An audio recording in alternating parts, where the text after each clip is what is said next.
यहाँ पे देखिए क्वेश्चन नंबर 6 में क्या है, दिया गया है कि दवा का एक कैप्सूल एक बेलन के आकार का है और जिसके दोनों सिरों पर एक यानी एक करके अर्धगोला लगा हुआ है। तो पूरे कैप्सूल की लंबाई 14 सेंटीमीटर है और व्यास दिया है 5 मिलीमीटर। तो इसका पृष्ठीय क्षेत्रफल आपको निकालना है। ठीक है, तो पहले हम एक डायग्राम बनाते हैं कैप्सूल का। एक कैप्सूल कैसा है, एक बेलन की जैसा है। ठीक है, ये आपका क्या हो गया, कैप्सूल हो गया। और एक कैप्सूल बेलन के आकार का जिसके दोनों और सिरों पर एक एक अर्धगोला लगा हुआ है। ठीक है, तो अर्धगोला इसमें लगा देते हैं और इसमें भी क्या कर देते हैं, अर्धगोला लगा दिए। ठीक है, ये आपका क्या बन गया, दवा का एक कैप्सूल हो गया। और या और भी दिया गया है लगा हुआ है और पूरे कैप्सूल की लंबाई जो है 14 सेंटीमीटर है। यानी यहाँ से लेकर के यहाँ तक की लंबाई कितना हो गया, 14। ठीक है, और इसका व्यास जो है 5 मिलीमीटर है। यानी कि कैप्सूल का जो व्यास है वो कितना है, 5 मिलीमीटर है। ठीक है, यानी कैप्सूल की व्यास जो है डायमीटर डी का मान जो दिया है वो 5 मिलीमीटर में है। तो आपका यानी कि व्यास दिया है 5 मिलीमीटर, तो इसका रेडियस जो होगा 5/2 मिलीमीटर। इसको अगर हम पॉइंट में बदल दें तो यानी 2.5 यानी 5 का आधा कितना हो जाएगा, 2.5 मिलीमीटर।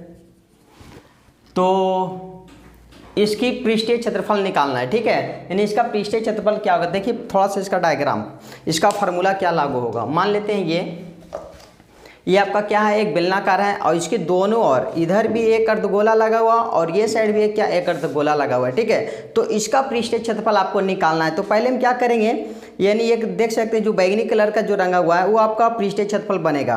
तो ये भाग और ये भाग, ठीक है, ये इसका कुल पृष्ठीय क्षेत्रफल यानी क्या होता है, बेलन का कुल क्या होता है, जब दोनों तरफ बंद रहता है।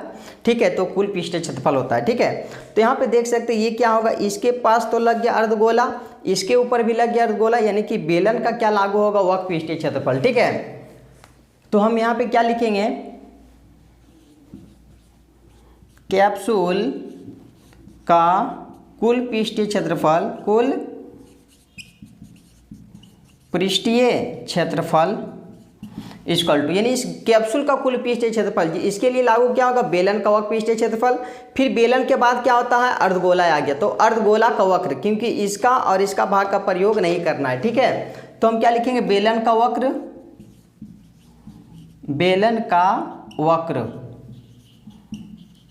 पृष्ठीय क्षेत्रफल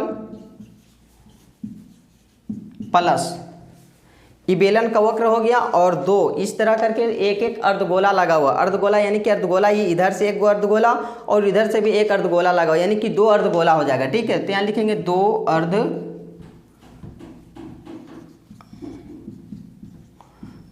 का वक्र पृष्ठीय क्षेत्रफल, वक्र पृष्ठीय क्षेत्रफल। ठीक है, ये इतना लागू होगा, बेलन का वक्र पृष्ठीय क्षेत्रफल और 2 अर्धगोला का वक्र पृष्ठीय क्षेत्रफल। तो इस कैप्सूल का पूरा पृष्ठीय क्षेत्रफल हो जाएगा। ठीक है, तो यहाँ पे देखिए बेलन का वक्र पृष्ठीय क्षेत्रफल क्या होता है, बेलन का जो वक्र पृष्ठीय क्षेत्रफल होता है 2πrh। ठीक है, बेलन का जो वक्र पृष्ठीय क्षेत्रफल हो गया 2πrh और प्लस का प्लस, फिर 2 का 2 लगाइए, यहाँ पे गुना का साइन लगा दिए। और अर्धगोला का जो वक्र पृष्ठीय क्षेत्रफल होता है बेलन यानी कि अर्धगोला का जो वक्र पृष्ठीय क्षेत्रफल है ना, यानी कि वृत्त का क्षेत्रफल होता है πr², तो हो जाएगा 2πr²। ठीक है, यानी कि यहाँ पर देखिए 2 का 2 अर्धगोला। ठीक है, अर्धगोला का जो वक्र पृष्ठीय क्षेत्रफल होता है 2πr² होता है और अर्धगोला का कुल पृष्ठीय क्षेत्रफल होता है 3πr²। तो यहाँ पे देख सकते हैं अर्धगोला का वक्र था तो इसीलिए वो लगा देंगे 2πr²। ठीक है, और 2 का 2 लगा दिए। अब यहाँ पे देखिए जो कॉमन निकलेगा उसको निकाल दी कॉमन में, तो 2πr यहाँ भी 2πr यहाँ भी कॉमन निकाल दिए, तो निकल जाएगा 2πr। ठीक है, यहाँ देखिए 2, यहाँ भी 2, r कॉमन, तो यहाँ पे देखिए क्या बच गया, h। अब प्लस के बाद क्या बच गया, प्लस के बाद 2 बच गया और 2r था तो 1r निकला यहाँ से, तो 1r बच गया। ठीक है, 2 का 2 गुना पाई का मान जो होता है 22/7 ले लीजिए और गुना r का मान कितना हो गया, r का मान 2.5 ले लीजिए या फिर 5/2 ही देखिए, 5/2 काटने में इजी हो जाएगा। ठीक है, अब यहाँ पे देखिए h का मान कितना है, यानी आपको अर्धगोला क्या अर्धगोला है ना, यहाँ पे देखिए एच है, एच किसका है, एच जो है बेलन का है, यानी बेलन का एच निकालना पड़ेगा। ठीक है, बेलन का एच यानी यहाँ से लेके यहाँ तक का एच आपको निकालना पड़ेगा। मान लेते हैं छोटा एच है और बड़ा एच का वैल्यू हो गया 14 मिलीमीटर। ठीक है, तो यहाँ से आर और इसका आर हटा देंगे तो बेलन का ऊंचाई निकल जाएगा।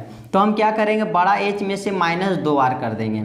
तो बड़ा एच का वैल्यू कितना था 14 और -2 इंटू आर का मान कितना था, आर का मान 5/2, 2.5 भी लिख सकते हैं, 5/2 लिख सकते हैं। 2 से 2 कट गया यानी 14 में से 5 गया, बच गया 9। तो यहाँ एच का वैल्यू कितना बैठाएंगे 9 + 2 इंटू आर का मान कितना बैठा दे, आर का मान 5/2 लीजिए, 5/2। 2 से 2 क्या हो गया, कट गया। यहाँ 2 से 2 ये भी कट गया। उसके बाद यहाँ देखिए कैलकुलेशन, तो बच गया कितना, 5 दूनी 10, 5 दूनी 10 देखिए 11 और नीचे में कितना हो जाएगा 7। और यहाँ पर जहाँ ब्रैकेट रहता है वहाँ पर क्या हो जाएगा इंटू, और इसको जोड़ दिए 9 और 5 कितना हो गया 14। तो यहाँ पर काट दिए 2 बार में, तो इसे इंटू करेंगे तो 220 मिलीमीटर स्क्वायर आंसर बनाएगा। यानी कि ये कैप्सूल का कुल पृष्ठीय क्षेत्रफल जो आएगा वो 220 मिलीमीटर स्क्वायर में आ जाएगा। ठीक है।